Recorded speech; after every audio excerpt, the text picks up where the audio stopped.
13-14వ తేదీల్లో మధిర పట్టణంలో జరిగే ప్రగతిశీల యువజన సంఘం పీవైఎల్ రాజకీయ శిక్షణ తరగతులను జయప్రదం చేయాలని పీవైఎల్ జిల్లా ప్రధాన కార్యదర్శి ఎన్వి రాకేష్ యువతకు పిలుపునిచ్చారు. స్థానిక సత్తుపల్లి నియోజకవర్గం రుద్రాక్షపల్లిలో ఏర్పాటు చేసిన సంఘం ముఖ్య కార్యకర్తల సమావేశంలో ఆయన పాల్గొని మాట్లాడారు. ప్రపంచ దేశాల్లోనే అత్యధికంగా యువ సంపద కలిగిన దేశం భారతదేశం. కానీ యువశక్తిని పాలకులు సద్వినియోగం చేసుకోవడం లేదన్నారు. మద్యం, డ్రగ్స్, గంజాయి తదితర మత్తులో ఉండేలా యువతను నిర్వీర్యం చేస్తున్నారని, దీనికి తోడు కులమతాల మంటలో యువతే సమిధులైపోతున్నారని, యువతను సక్రమ మార్గంలో నడపాల్సిన పాలకులే దీనికి ఆజ్యం పోస్తున్నారని తెలిపారు.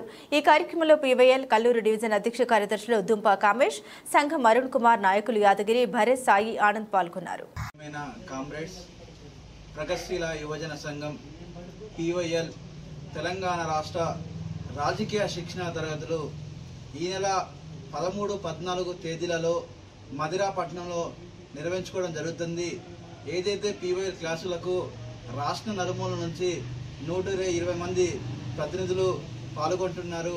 కావున ఏదైతే ఆ క్లాసులకు మనం అందరం కూడా పాల్గొని ప్రగతిశీల యువజన సంఘం పీవైఎల్ తెలంగాణ రాష్ట్ర రాజకీయ శిక్షణ తరగతులను విజయవంతం చేయాలని చెప్పేసి ఈరోజు సత్తుపల్లిలో ఏర్పాటు చేసిన పీవైఎల్ ముఖ్య కార్యకర్త సమావేశంలో యువతకు పిలుపునివ్వడం జరుగుతుంది.